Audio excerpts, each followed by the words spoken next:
Hi అండి, hello, నమస్తే, welcome to DD channel.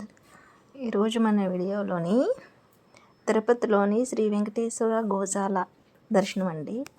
Venkateswara స్వామి గోశాల అని చెప్పి బృందావనం అండి, తిరుపతిలో ఉంది. శ్రీ విష్ణు నివాస్ పక్కనే, ఆ పక్కన రోడ్ల పైకి వెళ్తే వస్తుందండి.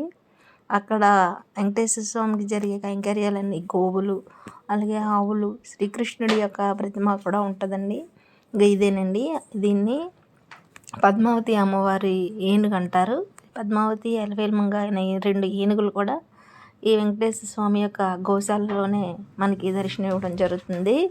ఇవి స్వామివారి యొక్క ఉత్సవాలు జరిగే మనకి ముందుగా ఈ ఏనుగుల్ని ఏనుగులు అంబార్లు అంటారు. వీటిని ఏనుగులతో స్వామి ముందుగా వెళ్ళి ఆ స్వామివారి యొక్క రథము వెనక రావడం జరుగుతుంది. అది అలవేలుమంగ అమ్మవారి ఏనుగండి, నామాలతో ఉంటాయి.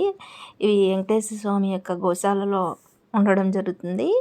అక్కడ వాటిని ఉంచి ఎప్పుడైనా బ్రహ్మోత్సవాల టైంలో వాటిని తీసుకొచ్చి ఉత్సవాల ముందు పెట్టడం జరుగుతుంది. ఇవి గోశాలలో ఉంటాయండి. ఎప్పుడైనా మీరు తిరుపతి వెళ్తే వెంకటేశ్వర స్వామి యొక్క గోశాల అని ఎవరిని అడిగినా చెప్తారు. విష్ణునివాస్ పక్కనే ఉంటుంది. వాటిని దర్శించుకొని రావచ్చండి, చాలా బాగుంటుంది. ఎప్పుడైనా వెళ్తే మాత్రం డెఫినెట్గా ఒక్కసారి వెళ్ళి వాచ్ చేసి చూడండి. అలాగే ఈ గోశాలకి మేము వెళ్ళడం జరిగింది, మా ఫ్యామిలీ మొత్తం. అందుకే అక్కడ వీడియో తీసి మీ అందరూ చూస్తారని పెట్టడం జరిగింది.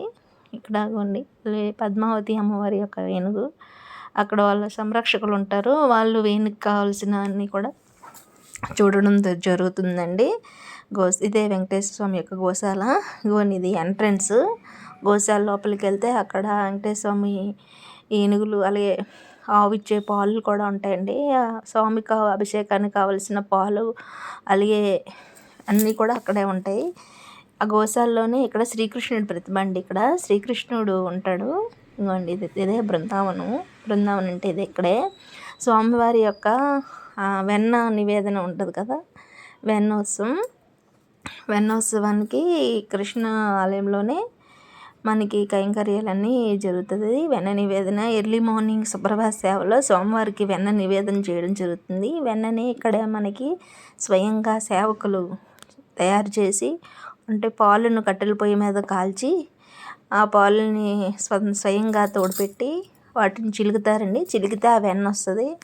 ఆ వెన్నని వెన్న అలంకరణ సేవలో స్వామివారికి ఉత్సవమూర్తిగా తీసుకెళ్ళి స్వామివారికి నివేదన చేయడం జరుగుతుంది. మేళతాళాలతోని మన గోవిందరాజుల స్వామికి ఆ వెన్న నివేదన చేస్తారండి.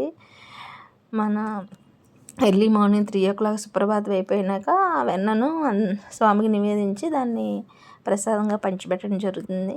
ఇంకోండి శ్రీకృష్ణుడు బృందావనం కూడా అంటారు. గోశాలలో ఉంటారండి శ్రీకృష్ణుడు. ఇక్కడ ఎర్లీ మార్నింగ్ వెళ్తే చాలా బాగుంటుంది. చాలామంది సేవకులు ఈయన దగ్గర సేవ చేస్తూ ఉంటారు. పాలను కాల్చడం, వెన్న తిప్పడం, అలాగే పెరుగు తోడు పెట్టడం, అక్కడ అన్నీ అలిగి ముగ్గులు పెట్టడం ఎర్లీ మార్నింగే చాలా బాగుంటుందండి. ఇవేనండి పాలు కాచే కట్టెల పొయ్యిలు అంటారు వీటిని.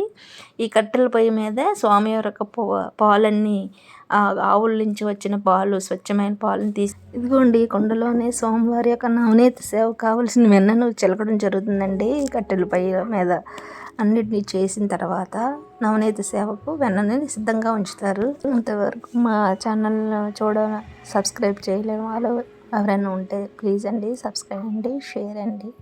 ఇలా మా ఛానల్ ఎప్పుడు ఆదరిస్తూ ఉండండి. థ్యాంక్ యూ ఫర్ వాచింగ్ అండి. జై శ్రీకృష్ణ. ఓం నమో వెంకటేశాయ.